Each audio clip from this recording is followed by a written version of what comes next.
O STF deve decidir hoje se um candidato pode disputar as eleições sem estar ligado a um partido político, as chamadas candidaturas avulsas. O TSE já se posicionou contra, mas a briga jurídica continua.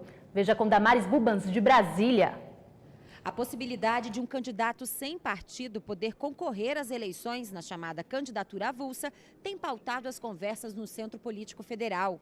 O assunto veio à tona depois que um candidato à Prefeitura do Rio de Janeiro, que teve seu registro cancelado em 2016 porque não tinha filiação partidária, entrou na Justiça. O caso veio parar no Supremo Tribunal Federal, que pautou para esta quarta-feira o julgamento da ação. A decisão dos ministros pode interferir nas regras para as eleições de 2018, já que ainda está em vigor o prazo para as mudanças no sistema eleitoral. Esta semana, a Procuradora-Geral da República, Raquel Dodge, enviou ao Supremo um parecer favorável ao pedido do político, onde sustentou que, por ausência de proibição constitucional, é possível haver candidaturas avulsas no sistema eleitoral brasileiro. O Tribunal Superior Eleitoral também se manifestou, mas contra. Por meio de uma nota, disse que a candidatura avulsa compromete a segurança das eleições e destacou que a regulamentação eleitoral brasileira está ligada à obrigatoriedade de que as candidaturas estejam vinculadas a partidos. No Congresso, parlamentares também se posicionaram. A maioria defende a filiação partidária dos candidatos. Qualquer cidadão pode se candidatar, desde que preencha alguns requisitos, desde naturalidade até filiação partidária. Então, se você não estiver filiado a um partido político, eu acho que dificilmente você terá a chance de disputar uma eleição nesse país. Querem acabar com as coligações que para dar força partidária, porque se acha que são muitos partidos, não tem como negociar, fica impossível aprovar ou desaprovar o governo, aprovar ou desaprovar isso aí, fica mais gente ainda. Você imagina a candidatura avulsa, até porque na Constituição diz que tem que ser um partido, né? Você tem que ser filiado. Diante do contexto partidário, isso não é uma prioridade. A prioridade que eu acho é realmente proibição das coligações, fortalecer os partidos. A candidatura avulsa pode vir, mas ela poderia vir depois. Isso é matéria de reforma política, que deveria estar sendo tratada aqui no âmbito do Congresso Nacional, inclusive através de proposta de emenda à Constituição. Veja bem, nós já temos um sistema partidário com cerca de 35 partidos, deficitário, frágil, e não é com candidaturas avulsas que nós vamos fortalecer a democracia. A possibilidade das candidaturas avulsas seria analisada, mas o julgamento para decidir se a lei da ficha limpa poderia ser aplicada a políticos condenados antes de 2010 tomou conta da sessão. Aliás, por 6 votos a 5, o STF decidiu que sim, ou seja, quem foi condenado em segunda instância antes da lei entrar em vigor não poderá concorrer às eleições de 2018.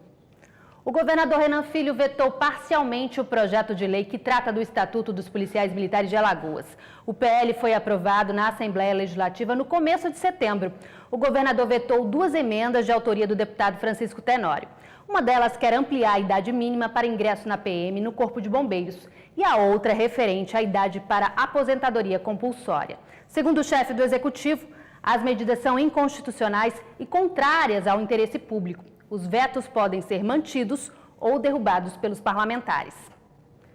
Bandidos fortemente armados explodiram na madrugada de hoje uma agência bancária em Igreja Nova. Vamos saber os detalhes com a Espita do Portal 7 Segundos.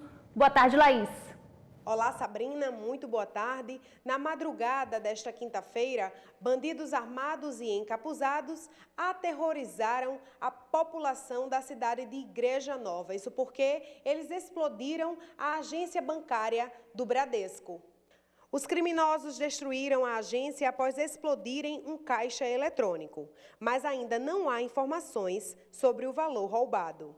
De acordo com a população, muitos tiros foram disparados, o que aterrorizou os moradores do município. O 7 Segundos tentou entrar em contato com o delegado Vinícius Ferrari, responsável por assalto a bancos, mas o telefone do mesmo só chama e ninguém atende.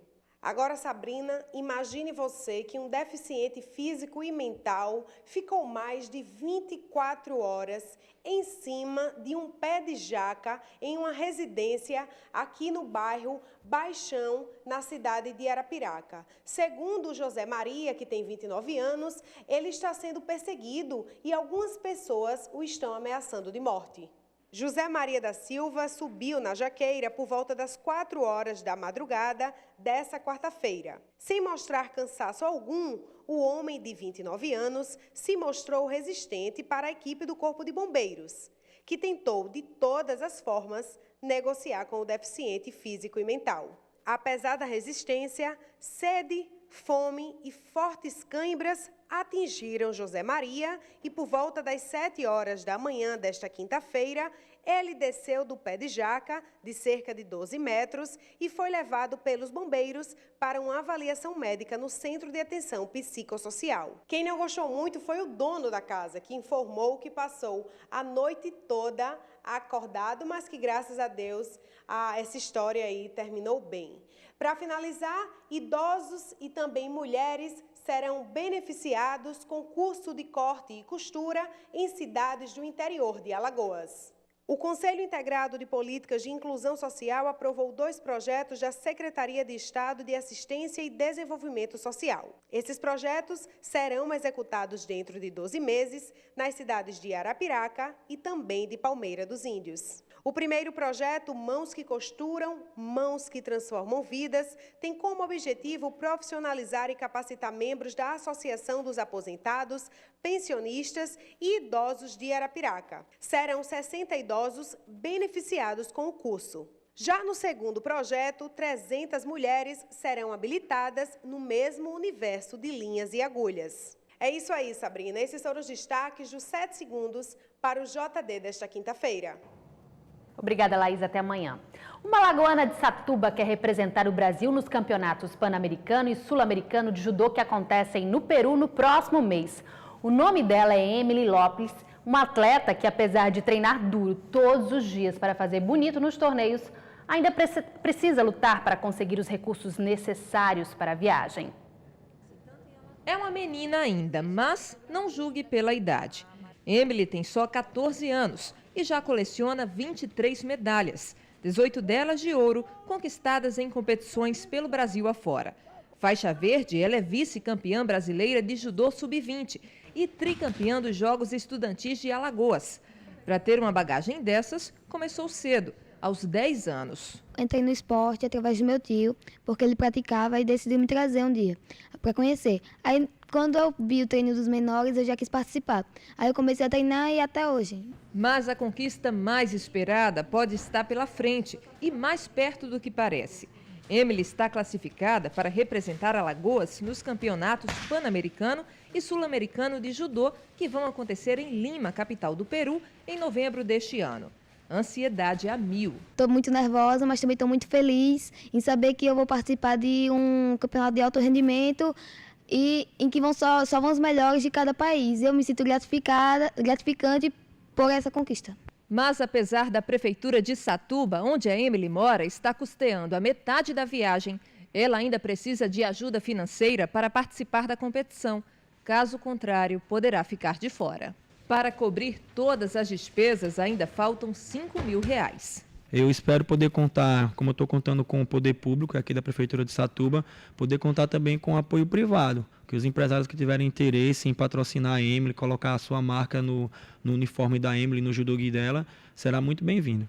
Confiante de que vai conseguir o dinheiro, a garota segue firme nos treinos, sempre com a ajuda fundamental do Luiz Carlos, o professor dela no projeto municipal Lutando para Vencer e atual campeão brasileiro de judô na categoria Master. A preparação começou a ficar mais intensa nos últimos 3 meses e acontece de segunda a sábado. Além do potencial, ela tem essa força de vontade, que é um sonho de uma menina, né? Defender não só Alagoas, o Satuba, mas defender o país. É o sonho dela, defender o país num evento internacional. Boa sorte, Emily. E no próximo bloco, mais informações sobre a tragédia em Cajueiro que matou uma família eletrocutada. E também uma entrevista aqui no estúdio com Inácio Loyola, um dos deputados estaduais que propôs a criação de uma frente parlamentar contrária às privatizações da Chesf e Eletrobras. É depois do intervalo.